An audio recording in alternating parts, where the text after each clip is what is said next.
체포된 주님을 부인하는 베드로, 이런 제목으로 하나님 말씀을 함께 나누고자 합니다. 계속해서 우리가 누가복음을 나누고 있습니다. 오늘 본문을 보시면서 우리가 어떤 생각을 갖게 될까요? 나는 베드로와 같이 되어서는 안 되겠다. 그죠? 베드로를 통해서 우리는 반면 교사를 삼게 되는 것이죠. 그를 거울 삼아 나는 그 어렵고 힘든 가정이 있다 하더라도 주님을 부인하지 않겠다. 목숨까지라도 내어놓고서 주님을 내가 따라가겠다. 아멘이십니까? 아멘 하시는 분에게 그런 은혜가 임할 줄 믿습니다. 여러분, 우리 주님께서는 이전의 랍비들은 하지도 않았던, 생전 듣도 보도 못했던 그런 예식 두 가지를 행하셨습니다. 그게 바로 세족식이요, 또 하나는 성찬 예식이었습니다. 이전에는 그런 예식이 없었습니다. 스승이 제자들의 발을 씻겨주다니요. 당연히 제자가 스승의 발을 씻기는 것이죠. 종이 주인을 섬기는 것이 당연한 것이죠. 근데 주인이 종을 섬긴다.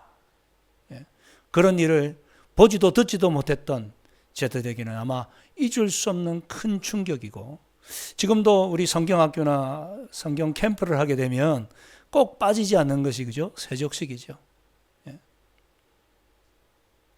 우리 주님의 그 섬김의 마음, 그 희생의 마음, 십자가를 지시는 마음, 우리는 이 세족식과 성찬 예식을 통해서 발견하게 되는데, 이것을 이 제자들의 가슴에 심겨주기 위해 예수님이 십자가 지시기 전 이 중요한 예식 두 가지를 제정하셨습니다.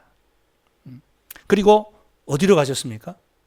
지난주일에 겟세마네 동산에 기도하러 가셨죠. 습관을 따라 기도했습니다. 어떻게 지난 한 주간 습관을 따라 기도하셨습니까? 기도의 루틴 가지셨죠? 이슬람 교도들도 하루에 5번씩 기도하는데 예수를 믿는 우리가 하루에 3번은 해야죠. 그죠?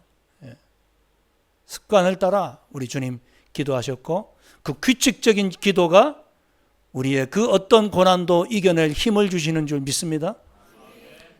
우리가 이 보험 저 보험 많이 드는데 가장 들어야 될 보험이 뭐라고요? 기도보험이다. 기도보다 확실하고 우리들의 미래를 보장하는 보험이 없다.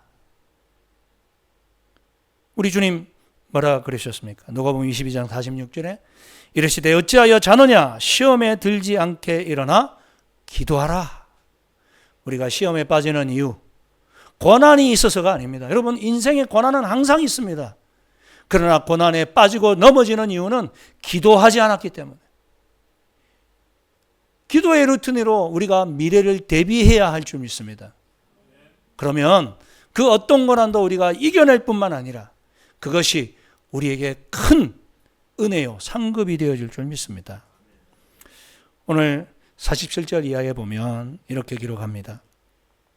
말씀하실 때에 한 무리가 오는데 12 중에 하나인 유다라 하는 자가 그들을 앞장서 와서, 말씀하실 때 무엇을 말씀하실 때입니까? 앞서 우리가 읽어보았던 46절, 어찌하여 사느냐 시험에 들지 않게 기도하라, 이 말씀하고 계시는데 가룟 유다가 이 대제사장 종들과 성전을 지키는 군사들을 대동해서 예수를 체포하러 온 것입니다. 그는 이 군사들과 군호를 짰습니다. 신호를 그죠? 약속했죠. 이렇게 하면 예수인 줄 알고 그를 붙잡으시오. 그래서 48절에 예수께 입맞추려고 가까이 하는지라 예수께서 이르시되 유다야 내가 입맞춤으로 인자를 파느냐. 여러분, 입맞춤으로 예수를 판다, 스승을 판다. 참 아이러니컬한 거죠. 입맞춤이야말로 가장 사랑하는 표현이죠. 존경하는 표현이죠. 근데 그 입맞춤이 그 사람을 체포하고 십자가를 지게 만드는 이런 팔아넘기는 신호가 되었다니. 여러분, 우리 주변에도 그런 사람들이 많습니다. 우리를 좋아하는 척, 우리를 위하는 척 찾아오지만, 그러나 우리를 사탄에게 팔아먹이려고 하는 사람들이 얼마나 많이 있는지. 그래서 우리가 영적으로 깨어있지 않으면 넘어가게 되는 거예요. 보이는 것에 이 사람이 나를 좋아하는가 보다. 예수님은 금방 아시죠? 네가 입맞춤으로 인자를 파느냐? 그렇습니다. 사탄은요, 사탄의 정체를 밝힐 때 우리로부터 떠나가게 되는 줄 믿습니다. 우리가 이길 수 있습니다. 그러기 위해서 우리가 기도해야 영안이 밝아집니다. 이 사람이 나를 사기치려고 오는지, 정말 나를 도와주려고 오는지, 이 영적인 분별력이 기도하는 자에게 생기는 거예요. 목사라고 늘 영적 분별력이 있겠습니까? 아니요. 기도하지 않으면 분별력이 사라집니다. 자기 욕심이 하나님의 뜻인 줄로 착각하는 거예요. 그래서 우리 한국교회 안에 목사 욕심으로 목회하는 교회들이 얼마나 많이 있는지, 그러면 결국 어떻게 나타납니까? 열매로 그 목회를 하는 거예요. 교회가 깨어지고 부서지고 나뉘는 그 모든 이유가 욕심 때문입니다. 사람의 욕심 때문에. 영적인 이 안목이 어두워졌기 때문에. 여러분의 삶에도 마찬가지입니다. 생업의 현장에서, 일터에서, 학교에서 여러분 영적 분별력을 가질 수 있기를 축원합니다. 예수님은 간파하셨죠. 네가 입맞춤으로 나를 파느냐. 너무너무 안타까워서 하시는 말씀이겠죠. 그렇게 3년 동안 아꼈습니다. 예수님께서 야, 너는 나를 팔 놈이니 난 너를 사랑 안 할 거야, 그렇게 생각하셨을까요? 아니요. 끝까지 주님은 사랑하셨습니다. 그래서 계속해서 경고의 메시지를 보냅니다. 누가복음 22장 21절 22절에도 그러나 보라, 나를 파는 자의 손이 나와 함께 상 위에 있도다. 인자는 이미 작정된 대로 가거니와 그를 파는 그 사람에게는 화가 있으리로다. 여러분, 예수님은 작정된 대로, 구약의 말씀이 기록한 대로 우리를 죄와 죽음에서 구원하기 위해 그 길을 걸어가야 하십니다. 그러나 그 길을 꼭 유다가 팔아 넘겨야만 가는 길입니까? 아니죠. 유다 아니라도 우리 주님은 그 길을 가십니다. 그래서 유다에게 계속해서 경고의 메시지를 주십니다. 하나님은요, 우리에게 계속해서 메시지를 주세요. 근데 우리가 영안이 어두워져서 깨닫지를 못해요. 왜 나에게 이런 어려움이 왔는지, 나에게 왜 이런 질병이 생겼는지, 왜 우리 자식에게 이런 문제로 내 마음을 이렇게 상하게 하는지. 여러분, 어려움이 올 때마다 하나님의 사인임을 기억하고 기도해야 될 줄 믿습니다. 그리고 분별하셔야 되는 거예요. 그런데도 불구하고 굳이 꾸역꾸역 내 욕심대로 하겠다고 나가다가 넘어지는 겁니다. 우리 주님 계속해서 경고의 사인을 주세요. 마태복음 26장 24절에 보면 인자는 자기에 대하여 기록된 대로 가거니와 인자를 파는 그 사람에게는 화가 있으리로다. 그 이후에 다른 복음서에는 없는 것을 덧붙였어요. 그 사람은 차라리 태어나지 아니하였더라면 제게 좋을 뻔하였으리라. 태어나지 않았더라면 제게 더 좋을 뻔하였으리라. 저는 이 글을 읽으면서 얼마나 마음이 아픈지. 여러분, 우리가 이 세상에 살아가면서 절대 들어서는 안 되는 말이 뭡니까? 넌 태어나지 않았으면 좋았겠다. 이 말은 절대 안 들어야 되는 말입니다. 근데 제가 살아갈 때에 우리 부모님들은 자녀들에게 얼마나 욕을 많이 했는지 몰라요. 그래서 화가 나다 보면 자식에게조차 그런 말을 하는 거예요. 야, 너가 왜 태어나가지고 내 이 신세가 왜 이러냐. 그렇게 이야기하는 부모님들도 제 세대 때는 계셨어요. 지금은 뭐 전혀 그런 분이 아니 계시겠지만, 여러분, 그런 말을 듣고 자라난 자녀가 제대로 살아갈 수 있겠습니까? 그래, 나는 태어나지 말았어야 할 존재야. 그걸 머리에 각인하게 되면 제대로 살 수가 없습니다. 조금만한 어려움만 당해도 그래, 태어나지 말았어야 되는데 이렇게 살다 보니까 이런 어려움이 나한테 오는구나. 그러다가 여러분, 자살하고 인생을 스스로 끊어버리는 사람들이 얼마나 많이 있는지 모릅니다. 여러분, 모든 생명은 하나님의 축복으로 태어나는 줄 믿습니다. 예, 사람만이 아니라 짐승들조차도 하나님의 허락 가운데 태어나는 축복입니다. 그 생명을 함부로 우리가 경시하거나 끊어버리면 안 되겠죠. 그래서 태어나지 않았더라면 이런 말 하시면 안 됩니다. 자기에게도 해서도 안 되고 남에게도, 내 사랑하는 자식에게는 더더군다나 해서는 안 되는 말입니다.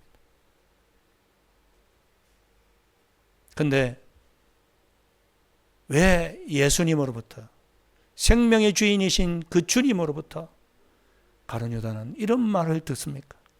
차라리 태어나지 않았더라면 좋을 뻔하였느니라. 왜요? 굳이 꾸역꾸역 주님이 경고하시는데도 그 돈 욕심에 예수를 파는 것이 자기에게 더 유익하다 싶었어. 이렇게 계산적인 사람에게는 안타깝게도 차라리 태어나지 않았더라면 그런 인생을 살게 되는 것이죠. 저봐 여러분, 늘 우리가 조심해야 됩니다. 야, 돈이 되나 안 되나, 나한테 유익이 있나 없나, 이것으로 우리의 삶의 기준이 되어서는 안 됩니다. 우리의 기준은 뭡니까? 하나님 말씀. 말씀에 따라 원수라 할지라도 용서하고 그를 향하여 사랑하기로 결단할 수 있기를 축원합니다. 여러분, 원수를 사랑하는 게 쉽습니까? 나를 좋아하는 사람도 사랑하기가 어려운데 나를 미워하는 사람 사랑한다? 이거는 정말 우리의 가지고 있는 이 생내적인 모습을 가지고는 절대 할 수 없는 이야기입니다. 오직 기도를 통해 우리 그 십자가의 은혜를 받을 때만 가능한 것이죠. 여러분, 가룟 유다는 끝까지 자기 중심적인 삶을 살았습니다. 그는 한 번도 예수 중심적인 삶을 살지 않았습니다. 주님은 계속해서 누구든지 나를 따라 오려거든 자기를 부인하고 자기 십자가를 지고 나를 좇을 것이니라. 우리가 이 신앙생활의 근본 원리는 여기에 있습니다. 여러분, 자기를 얼마나 부인하십니까? 이 부인한다는 말은 내 중심에서 주님 중심으로 인생의 중심 이동을 해야 되는 것입니다. 그런데 목사님, 저도 늘 이 함정에 빠집니다. 이 유혹에 넘어집니다. 저 사람은 나한테 유익이 안 될 것 같은데. 근데 왜 이렇게 자꾸 엮이지? 여러분, 살다 보면 부담스러운 삶이 계시죠? 예. 태어나기를 좀 외향적으로 사교적인 분들도 있습니다만은 그런 분들조차도 부담스러운 분들이 있어요. 속된 말로 이런 말 하잖아요. 기가 빨리는. 그죠? 그 사람 만나면 기가 빨려. 네. 그런 분들 만나면 참 힘들어요. 그래서 가끔 어떤 분이 목사님 시간 있으십니까? 상담 좀 받고 싶습니다. 근데 하필이면 기가 빨리는 분이야. 막 2시간 만나고 나면 그냥 막 하루 종일 그냥 제가 힘이 빠져가지고. 그런 분들이 계세요. 그러나 그렇다 할지라도 우리 주님께서 사랑하라 하셨기 때문에 우리가 자기 중심에서 주님 중심으로 이동하고 살게 되면 감당할 힘을 공급하여 주실 줄 믿습니다. 유다는 한 번도 주님 중심으로 생각하지 않았습니다. 그래서 결국 그런 수많은 경고에도 주님을 돈에 넘기게 되는 것이죠. 이런 사태를 보게 된 제자들이 어떻게 합니까? 49절에 그의 주위 사람들 제자들을 말합니다. 그 된 일을 보고 여짜오되 주여 우리가 칼로 치리이까? 그중 한 사람이 대제사장의 종을 쳐 그 오른쪽 귀를 떨어뜨린지라. 주여 우리가 칼로 치리이까? 그 말이 끝나자마자 그 중에 한 사람이 대제사장의 종, 여기는 그 종의 이름이 안 남아 있지만 다른 복음서에는 말고라 기록하고 있고 또 그 칼로 친 사람이 베드로라고 하는 것을 가르쳐 주고 있습니다. 역시 베드로가 성질이 급하죠. 주여 칼로 치리까 하자마자 그냥 칼을 뽑아 들어서 그냥 종의 귀를 왜 잘랐겠습니까? 처음에는 그냥 목을 베려고 했는데 피하다 보니까 귀가 잘렸겠죠. 우리 주님 뭐라고 말씀하십니까?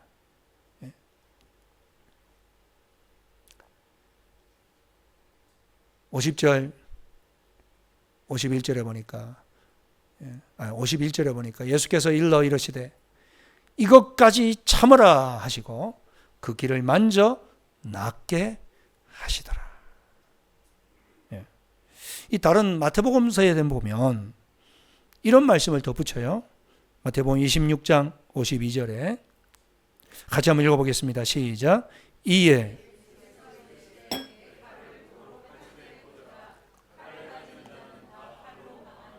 아멘.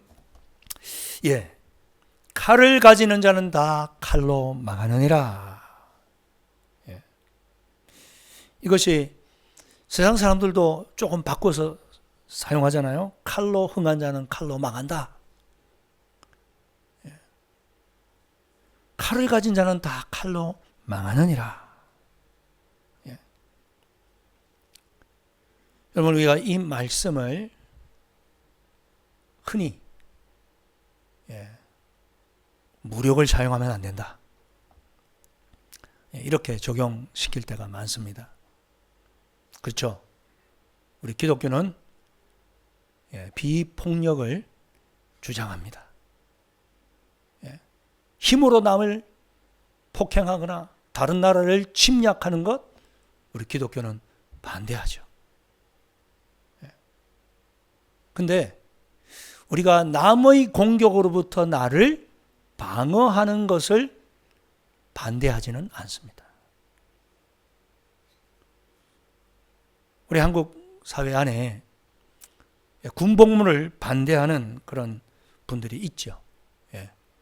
그래서 양심적 병력 거부자들이라 그렇게 부르는데 대표적인 게 여호와의 증인 아닙니까? 그들이 병력 거부를 왜 거부하느냐? 바로 이 말씀 들어서 봐라 주님께서 칼을 사용하지 마라 그러지 않느냐?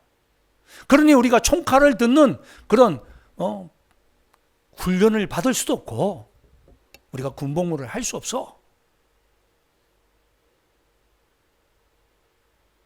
오늘 우리 이 말씀이 그런 내용을 우리에게 가르쳐 주실까요? 그렇지 않습니다. 우리가 말씀을 해석할 때에는요, 항상 말씀의 문맥과 그 역사적 상황과 받는 수신자들의 상태를 가지고 해석을 해야 돼요. 그런데 많은 이단들은 문자적으로만 그 말씀을 탁 떼내요. 우리가 큐티를 합니다. 그죠? 말씀 묵상. 그래서 말씀 묵상을 가지고 오늘 우리가 어떻게 살 것인가 이렇게 자기에게 적용하는데 참 좋은 거죠. 그러나 자칫 잘못하면 문자적 해석에 빠지기가 쉬워요. 오늘 이 말씀은 예수님 자신에게 적용하는 거예요. 첫째, 왜 예수님이 칼을 들지 말라 그럽니까? 왜? 내가 걸어가야 할 길이기 때문에. 나는 잡혀서 십자가에 못 박혀야 된다는 거예요. 그러므로 나를 보호하려고 칼을 들지 말라, 이런 말이에요.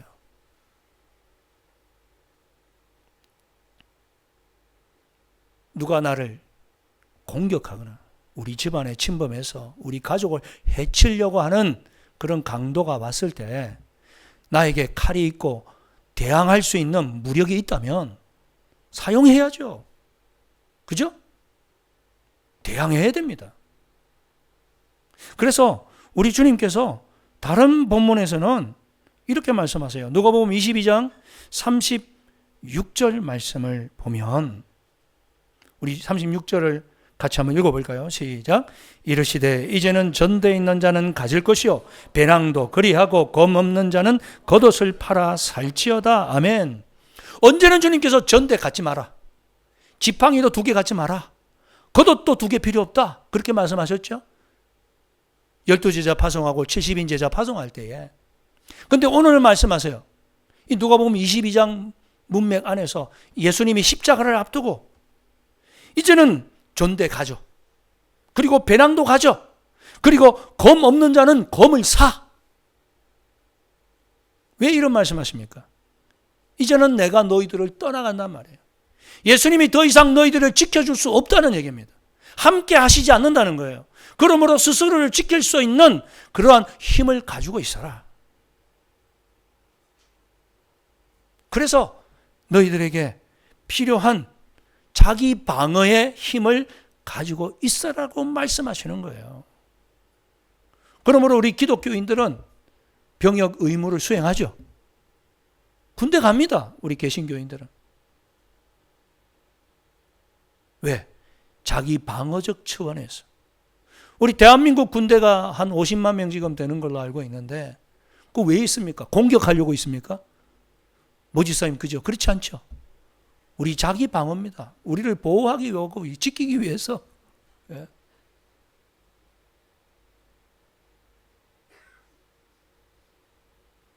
여기까지는 우리 기독교 정신과 전혀 다르지 않습니다.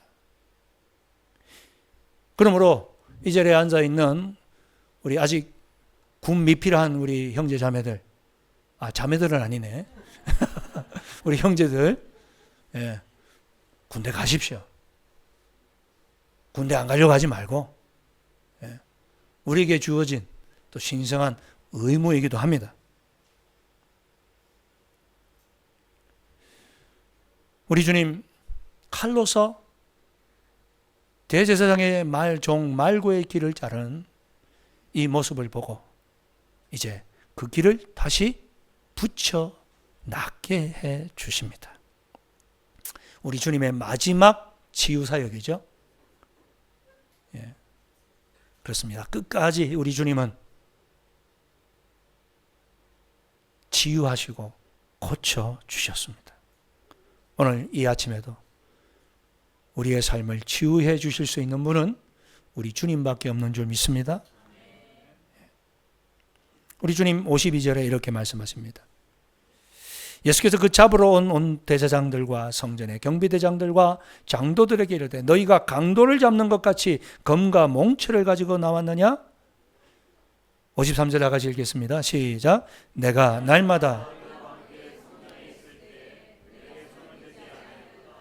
그러나 이제는 너희의 때요 어둠의 권세로다 하시더라. 아멘.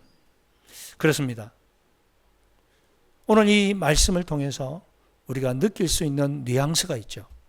그게 뭡니까?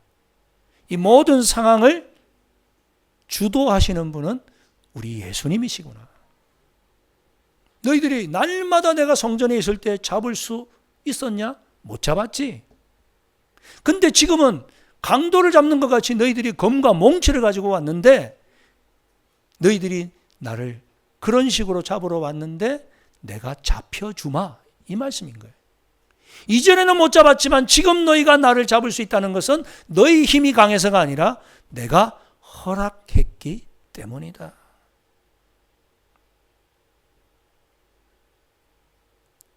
그렇습니다. 우리 성도의 삶에도요, 고난이 또 역경이 찾아올 때 주님께서 허락하셨기 때문입니다. 여러분, 주님의 주권 안에 있다는 것을 인정하실 수 있기를 축원합니다.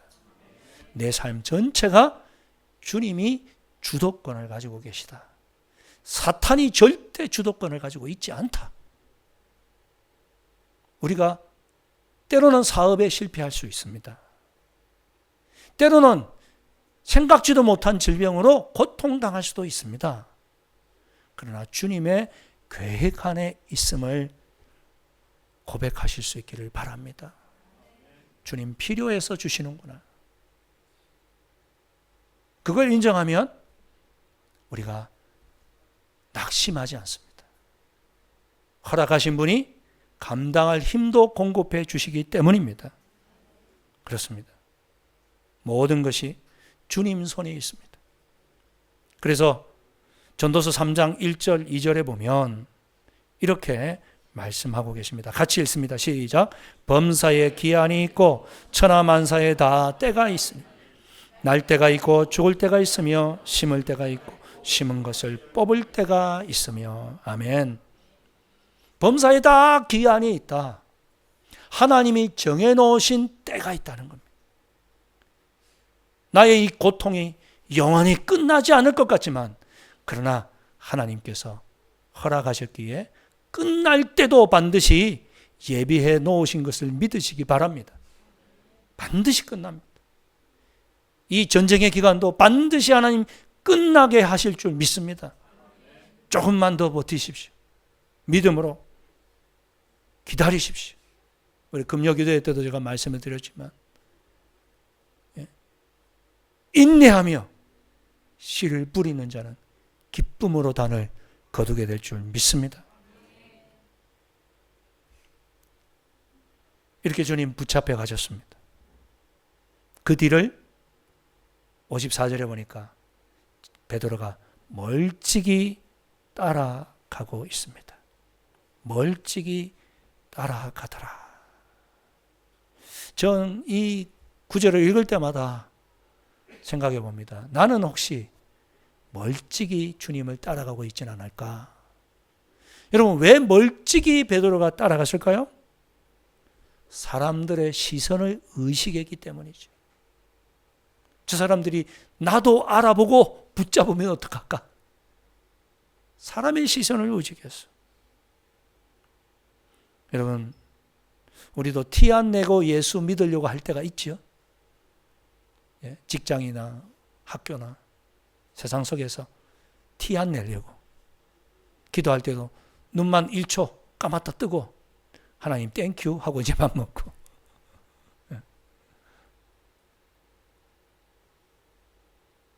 베드로가 멀찍이 예수님을 따라갑니다. 그래서 그가 3번 주님을 부인할 수밖에 없었던 겁니다. 여러분, 사람들의 시선보다 우리 하나님의 시선을 의식할 수 있기를 축원합니다. 내가 오늘 하루도 주님 시선을 의식하겠습니다. 우리 주님의 눈이 가는 곳에, 그 시선이 가는 곳에 나도 바라보겠습니다. 주님이 가지 말라고 하시는 것은 가지 않겠습니다.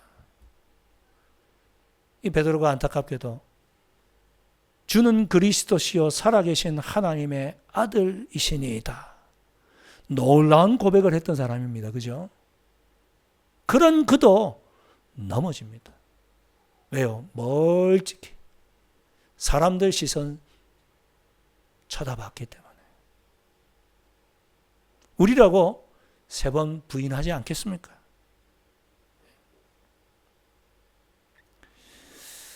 그래도 또 한편으로 생각하면 아이 모르겠다. 그렇게 그냥 완전히 주님과 단절하지 않고 멀찍이라도 주님을 따라가는 모습, 그걸 또 주님 또 보고 계셨습니다.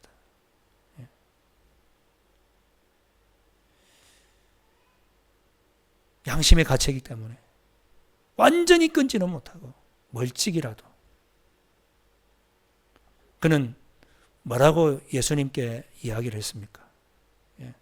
내가 주님과 함께 죽을지언정 부인하지 않겠습니다. 오늘 밤 닭 울기 전에 네가 3번 부인하리라. 이 말씀 앞에서 그는 그렇게 호언장담했잖아요. 죽을지언정 주님 부인하지 않습니다.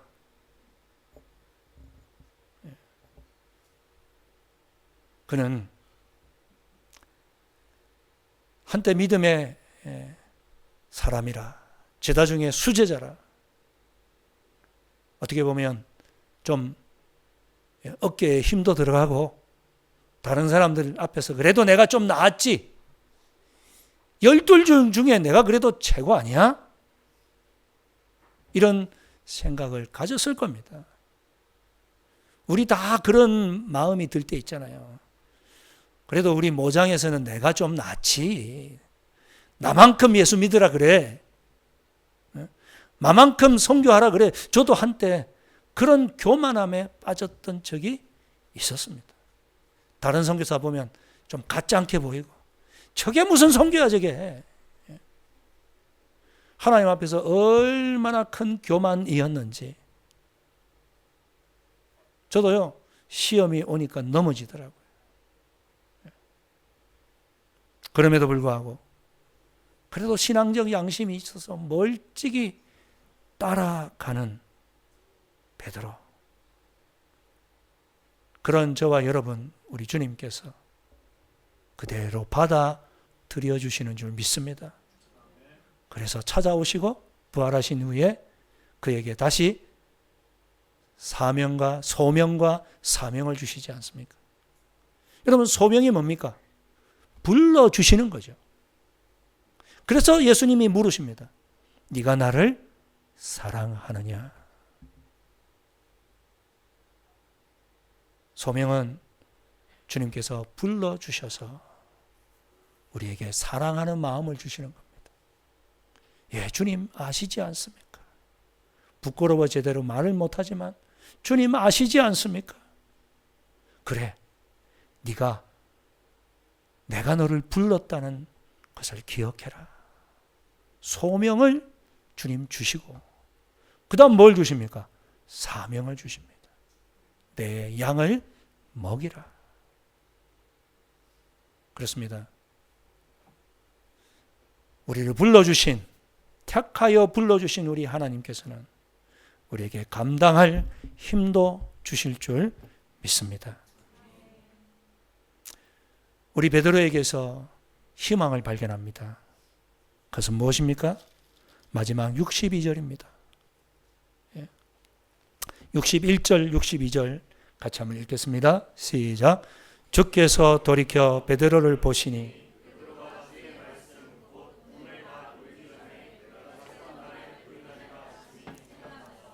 밖에 나가서 심히 통곡하니라.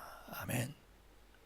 저 어린 여종들 앞에서도 예수를 모른다고 3번이나 부인했던 베드로, 닭이 울었습니다.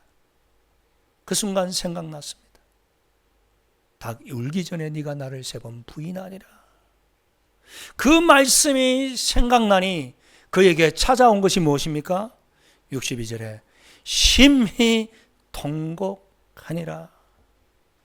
이것이 베드로가 회복될 수 있었던 은혜인 줄 믿습니다. 여러분, 우리도 베드로처럼 부인하고 넘어집니다마는, 그러나 말씀으로 깨닫게 될 때 통곡할 수 있기를 축원합니다. 회개하고 돌이키면 하나님은 그 어떤 죄라 할지라도 다 용서하시고 다시금 세워주시는 줄 믿습니다. 그렇습니다. 우리 주님 앞에 용서받지 못할 죄가 어디에 있겠습니까? 우리의 연약함을 아시는 주님.